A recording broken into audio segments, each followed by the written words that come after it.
Adi, in my life as a full-time housewife na nakaabot diri sa Camiguin Island. Hi guys, bani ko ninyo mag-prepare sa atong paniodto. Among paniodto.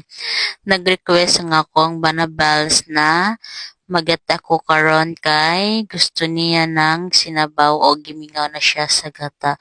Syempre, magluto jud ta kay dya man na paborito o ang mga kuan kailangan nato para sa gata kay kukumama, kalabasa, atchal, bombay, ahos, and then pinirito nato na isda. Nami isda na bilin guys, amo nang gipirito kay syempre gatan lagi. So mao na namong panyudtog no. So ato ihiwaon ang kalabasa kay ug panitan kay di ganahan si Adoy na naipanit na iloto. So mao jud na natong buhaton diri sa boarding house kay kita lang nabilin.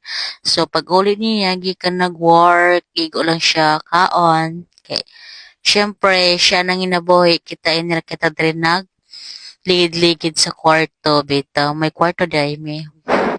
Anyway guys, mauna na ako mga nahuman. So nakalimot ko hiwa ganiya sa bawang. So mauna no naulihig jud siya.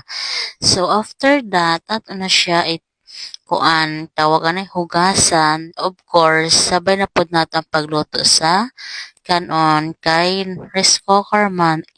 Ato ra siya isaksak bijan din magluto tanan ato sudan para sa paniod to kay kung madugay nato ini maluto mangisog man ton isa kay mag-abot bayo naman jud na arang kasuga.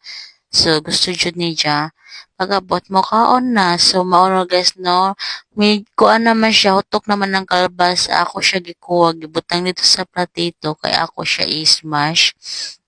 Kay para gana siya kuan ba is absorb. Kay pag i-smash mo gud mang kalabasa yun niya ibutang mo dito sa kumukulo. Gana iyang color mo, kuan siya ba may pagka-orange kay tungod na sa kalabasa na tag-smash. So, mao na guys, no, maniudto ta ninyo guys. Siyempre, before ka jud mi mag-eat, dapat koan, mag-pray lead by Adonis. Anyway guys, nag-kiss me dira kay koan manggod. Dapat every time maabot siya or mulakaw na jud case na kay ambot. Napansin pa na ako na dapat naman jud, no? Anyway, nanyud to na ba mo or isa ba sa favorite niyo ang kalabasa? Lamira ba mo kalabasa, guys? Hmm?